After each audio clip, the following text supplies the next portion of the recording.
नमस्कार दोस्तों, आज मैं आपको जितिया व्रत की बहुत ही सुंदर कहानी सुनाने जा रही हूँ। प्रेम से बोलिए ज्योत भगवान की जय हो, ज्योत वाहिनी माता की जय हो। एक समय की बात है, एक गांव में एक भाई बहन रहते थे। बहन की शादी बहुत ही अमीर घर में हो गई। भाई बहुत ही गरीब था, उसकी भी शादी हो गई। उसके 2 बच्चे हो गए। उसकी पत्नी बहुत सीधी सादी और धार्मिक थी। वह पूजा पाठ ध्यान में लगी रहती थी। उसके बच्चे भी बहुत संस्कारिक थे। वह गरीबी का मतलब समझते थे। वह किसी दूसरे बच्चे को देखकर कभी भी किसी चीज के लिए जिद नहीं करते थे।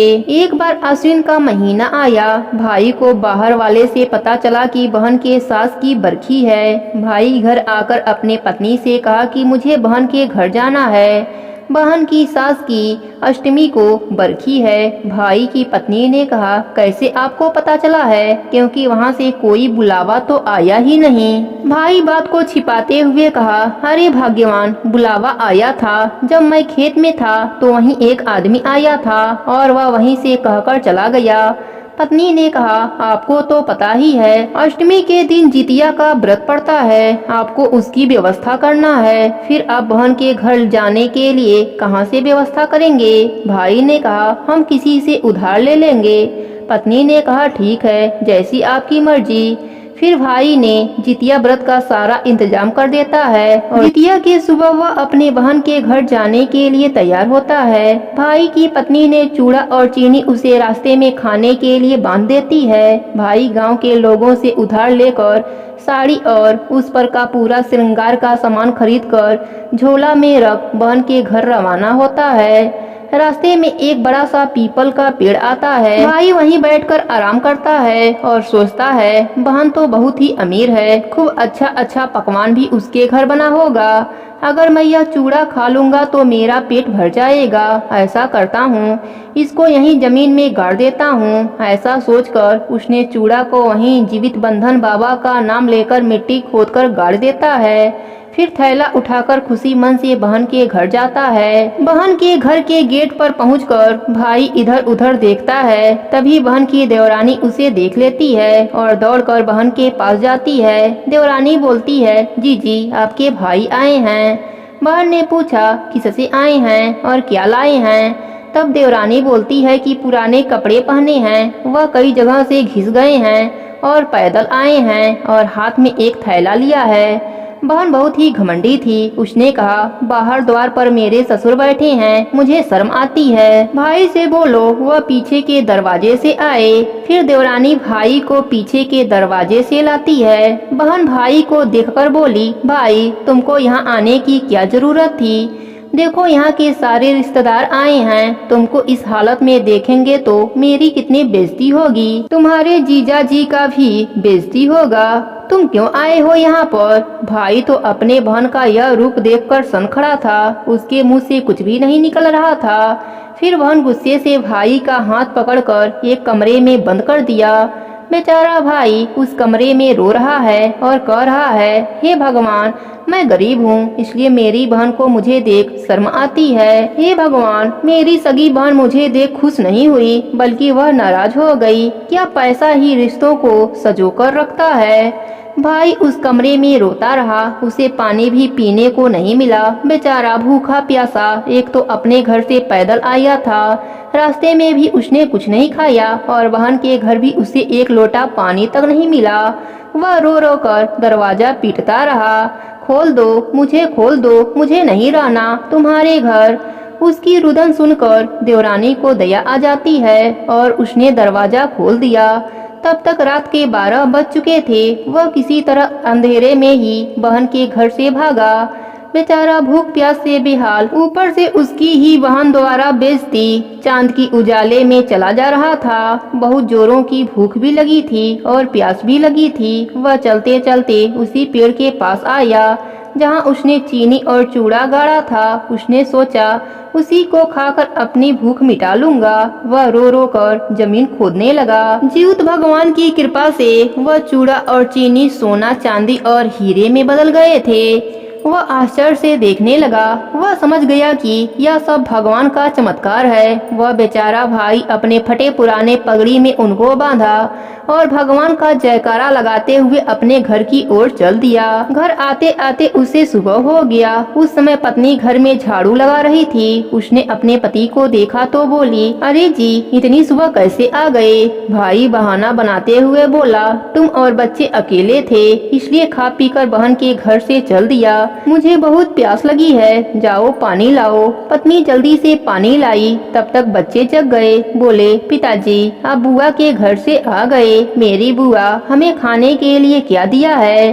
बच्चे दौड़कर गट्ठर को खोलते हैं और अपने माँ से कहते हैं, माँ माँ देखो यह क्या है, बहुत चमक रहा है। पत्नी ने देखा, अरे यह तो सोना चांदी हीरे मोती है। पत्नी बोलती है, आप अपने बहन के घर से इतनी कीमती चीजें क्यों लाए हैं? आपकी बहन बहुत ज्यादा दे दिया है। आपकी बहन बहुत अच्छी हैं, उनको हमारी गरीबी दिखी इसलिए उन्होंने वह धन दिया है। भाई ने कुछ नहीं बोला। इस प्रकार ज्योतबंधन बाबा की कृपा से भाई के दिन बदल गए। अब वह सेठ कहलाने लगा। उसकी पत्नी बोली, आपको यहाँ तक लाने वाली आपकी बहन है, आप उनको बुलाकर लाइए। भाई भी तैयार हो गया। वह अच्छे से सूट बूट में गाड़ी से बहन के घर पहुँचा।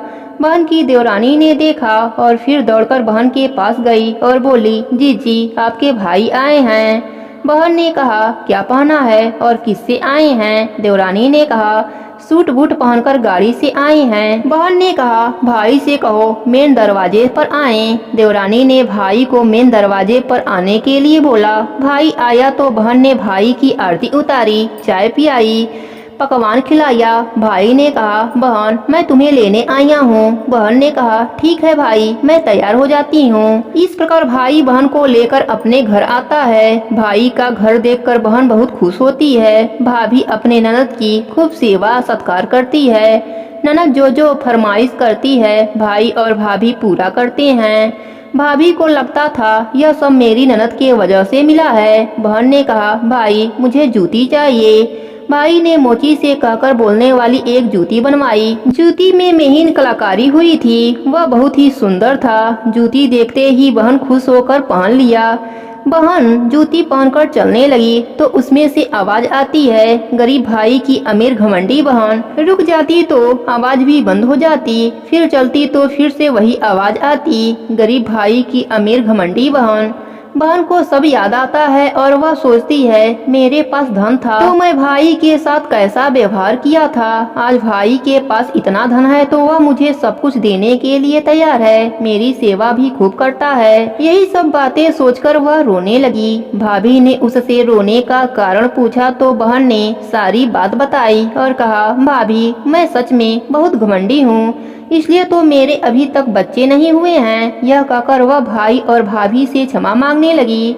भाई ने कहा, हम तुमसे नाराज नहीं हैं। तुम ऐसा नहीं करती तो मुझ पर ज्योतवाहन बाबा की कृपा कैसे होती? यह सब तो ज्योत भगवान की कृपा है। भाभी भी सब समझ गई थी। उसके भी मन में कोई मैल नहीं हुआ। वह बोली, ननद जी आप भी जितिया का व्रत कीजिए, ज्योत भगवान से मन्नत मांगिए, बाबा की कृपा हुई तो आपकी भी झोली भर जाएगी। हे ज्योत भगवान, जैसे आपने गरीब भाई पर अपनी कृपा करी वैसे ही अपने सभी भक्तों पर अपनी कृपा बनाए रखना। प्रेम से बोली ज्योत भगवान की जय हो, ज्योत वाहिनी माता की जय हो।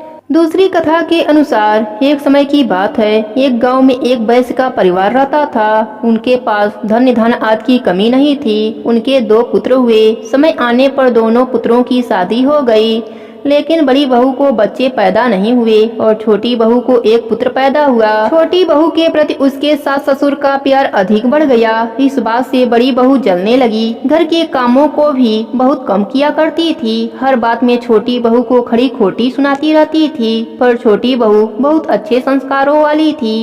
वह किसी से कुछ नहीं कहती, परिवार में सभी का सेवा करती। धीरे धीरे महीने बीते और आश्विन का महीना आया। सास ने कहा, छोटी बहू तुम्हें इस साल से जितिया का व्रत करना है। बहू ने कहा, माँ जी जितिया के व्रत करने से क्या होता है? सास ने कहा, बहू जितिया का व्रत माताएं अपने बेटे की लंबी उम्र के लिए करती हैं। जीवित वाहन बाबा की कृपा से हर माँ का बच्चा सुरक्षित और स्वस्थ रहता है।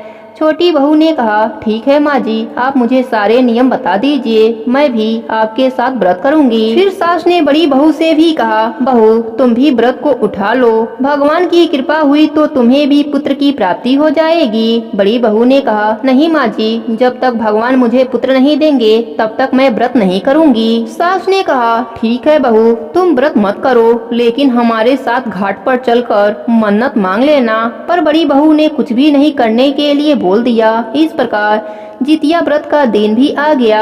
छोटी बहू अपने सास के साथ पूरे नियम से व्रत किया।